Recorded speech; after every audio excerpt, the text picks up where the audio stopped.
Tamam, burada şu oğuz anıdır. Maaşını yemliydi, özünü yemciydi bu tursta.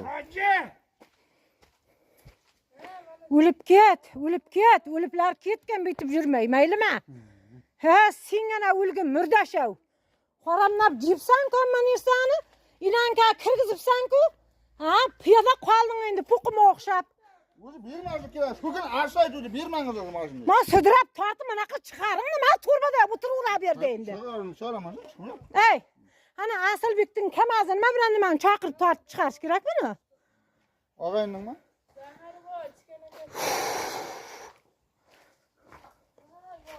Ey, adamlardan mani ağır ya mupırıp jergen bol. İyi, bunu sıkat bakıyor.